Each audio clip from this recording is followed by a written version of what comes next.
सर्वकार सिद्धिं कुरु स्वाम। ओम ह्रीं चिंतामणि पाषाण जनेन्द्राय मम सर्वकार सिद्धिं कुरु स्वाम।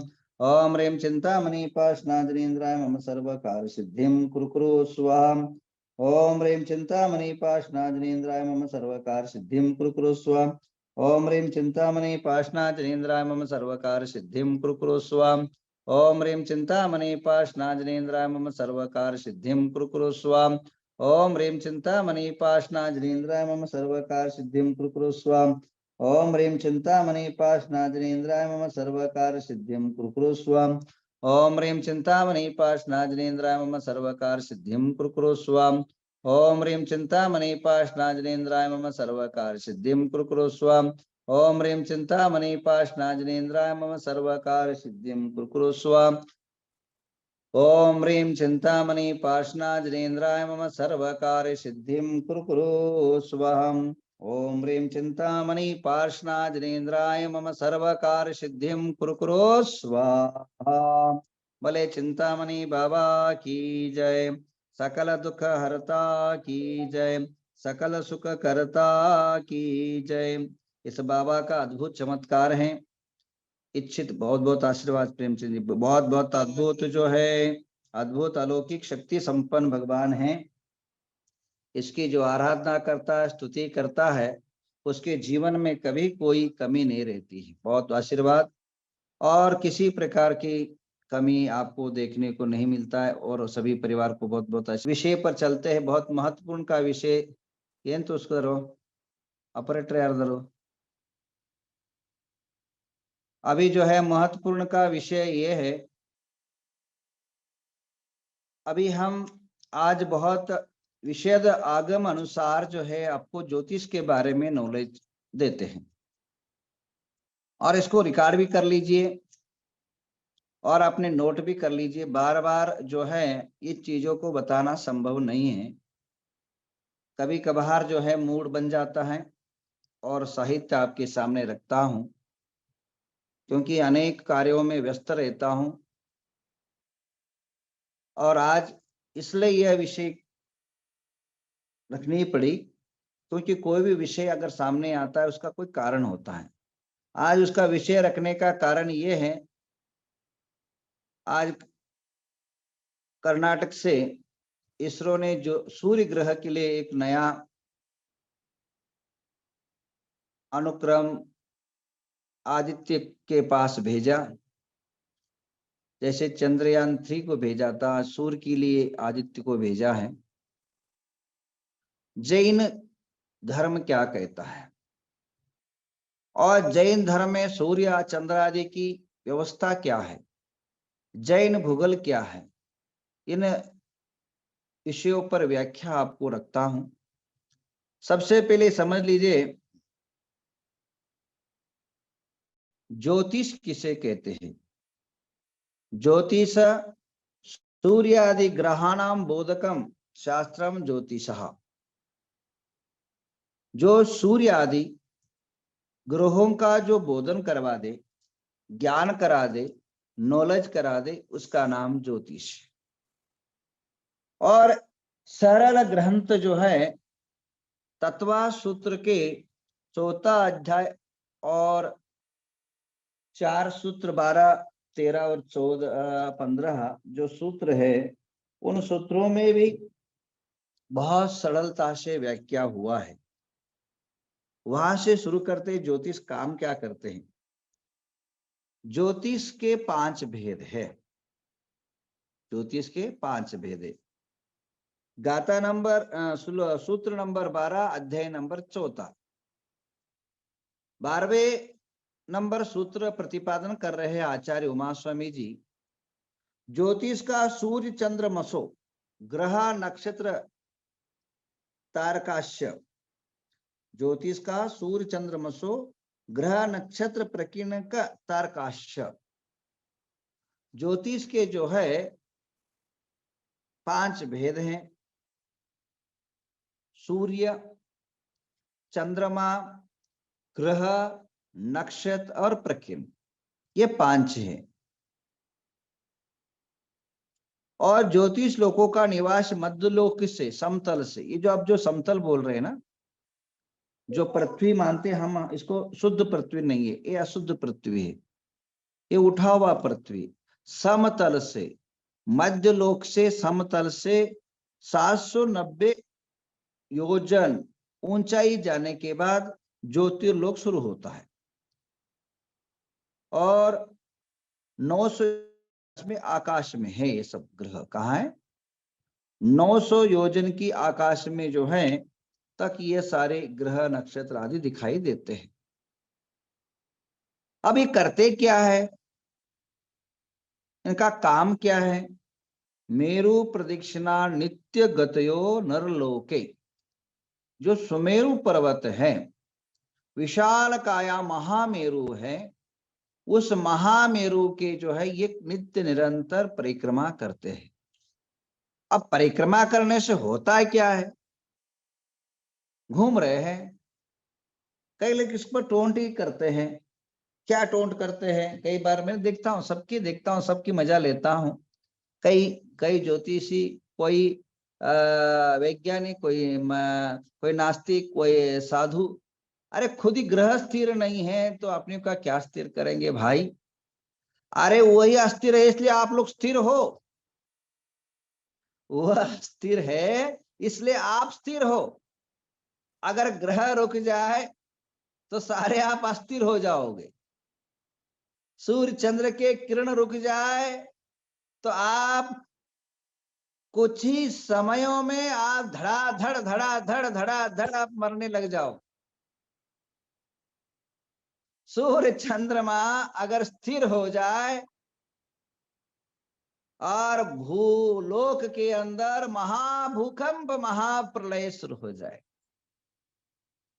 टोंट मारो थोड़ा आगम के अनुसार, साहित्य के अनुसार, उसके भी किसी को जो नीचा दिखाने के लिए, साहित्य को नीचा दिखाने के लिए, आगम की वाणी को विच्छेद कर ले, अपनी जो है मनगढ़ंत को लोगों के दिमाग के अंदर उतारने के लिए साहित्य को बदनाम न करे।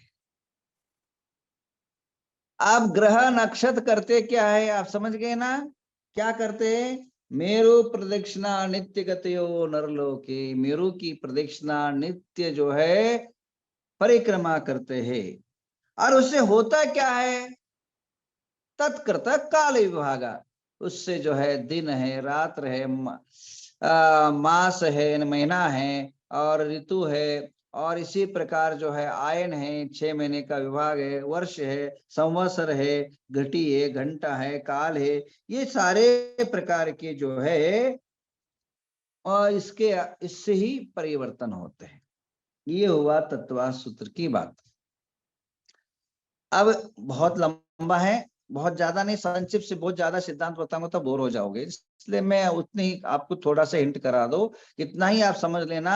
ग्रह अपने जैन शास्त्रों में उसमें स्पष्ट है कि 12वां नंबर श्लोक में लिखा है ज्योतिष का, ग्रह, नक्षत्र, प्रकीर्णक, तारका, ये भेद पाए जाते हैं। एक हुआ। इसके अलावा तिलोय पन्नति के अंदर अध्याय नंबर 4 श्लोक नंबर 1011 व्हाट्सएप क्वेश्चन तो सदा यहाँ जो है तिलोय परिणति का दूसरा भाग के अंदर 2003 303 303 304 305 तक इसका विशेष व्याख्या आपको पाया जाएगा, उसमें आप पढ़ सकते हो।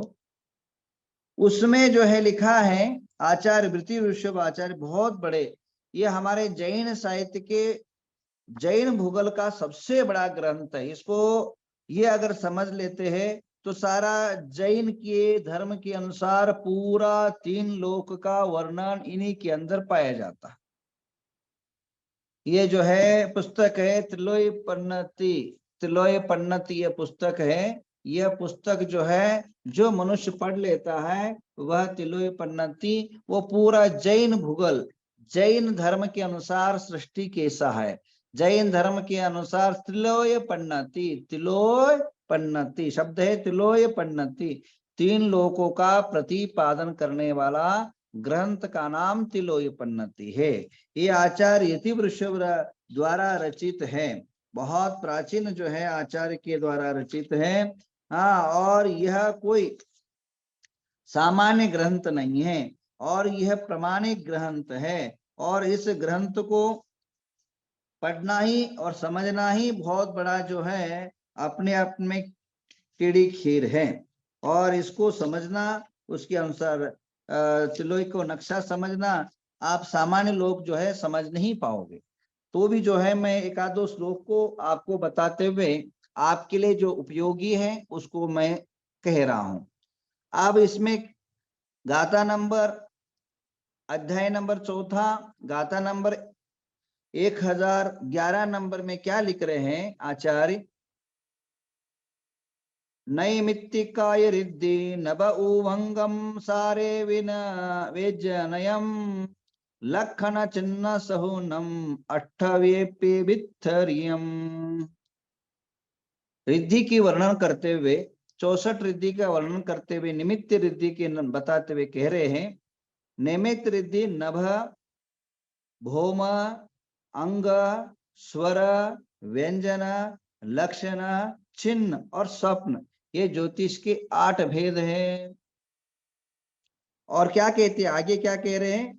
रवि सन्नकपटिनम उदयत्तमनादेवायम दट्ठोनम कालत्य दुःखसुहम जम जानय तम ही निमित्यम। सूर्य, चंद्रमा और ग्रह आदि के उदय से और अस्त से आदि को देख करके जो कालत्रय के दुख सुख का ज्ञान हो जावे, वह नव निमित्त है। समझ गए ना? सुख दुख आदि का जानना, यानी आपके जीवन में कष्ट और दुख, आपके जीवन में, आपके जीवन के अंदर अनेकों प्रकार की समस्या, अनेकों प्रकार के वेदना, पीड़ा, अशांति, जीवन मरण आदि को जो जान सके, सूर्य के अस्त से, सूर्य के उदय से, सूर्य के ग्रहणता से जो जान सके, उसका नाम नव ज्योतिष है, यानी अंतरिक्ष ज्योतिष है।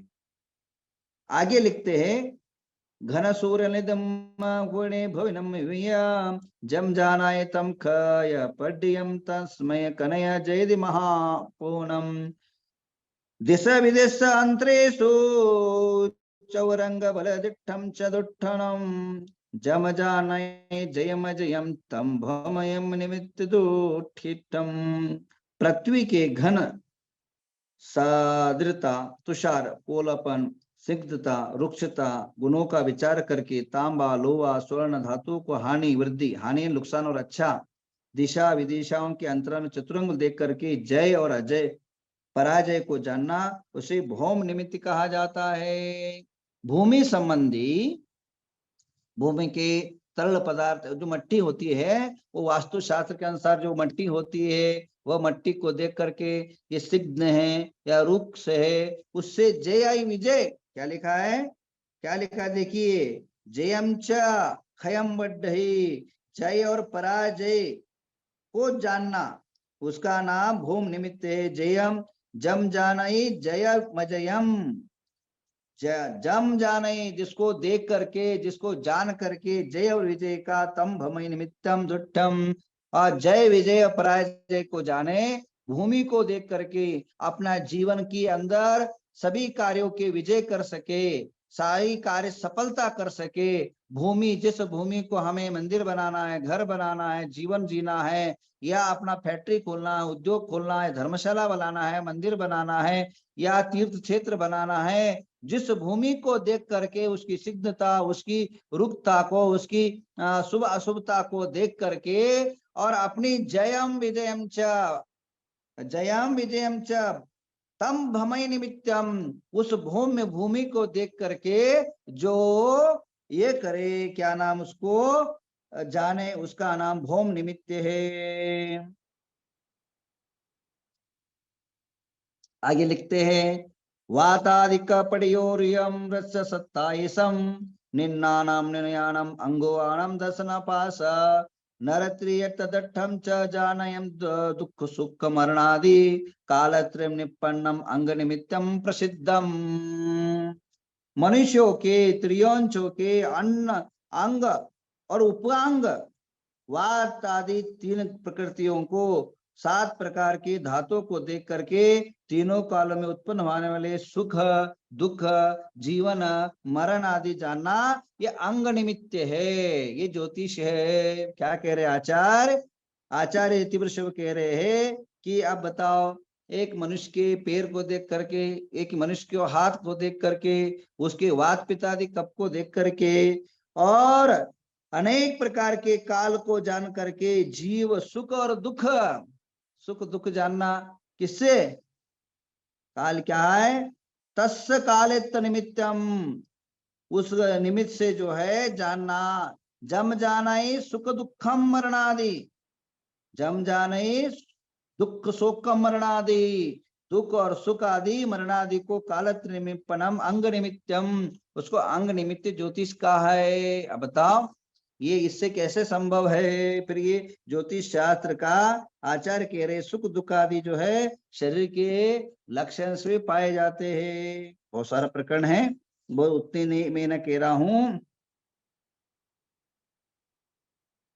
हाँ, तो अभी इतना ही कहना है आपसे कि अब ये समझ गए आप, त्रिलोय जैसे प्रणति ग्रंथों में भी ज्योतिष का वर्णन, अष्ट ज्योतिष का वर्णन जो है आप पढ़ सकते हैं। हमने ग्रंथ का नाम भी बता दिया, श्लोक भी बता दिया, और उसका श्लोक नंबर बता दिया। 2010 से लेकर के 2015 गाथा तक विशाल रूप से उसके अंदर वर्णन किया है कि कौन से वस्तु से क्या जानना जाया जाता है, और ज्योतिष के भेद कितने हैं, प्रभेद कितने हैं, ये सारे उल्लेख जो है तिलय पंडित में देखा जाता है, त्रिलोकसार में देखा जाता है। अब रही बात ये हमारी जैन ज्योतिष की शुरुआत कहाँ से हुई, ये थोड़ा विचार कर लेते हैं। हमने आपने 63 शलाका का नाम तो समझा होगा, ये जाना होगा ना? किसको आता है बताइए? 63 शलाका महापुरुषों का नाम किस किस को आता है? हैंडराइज करिए, एक को तो आता है, बताइए।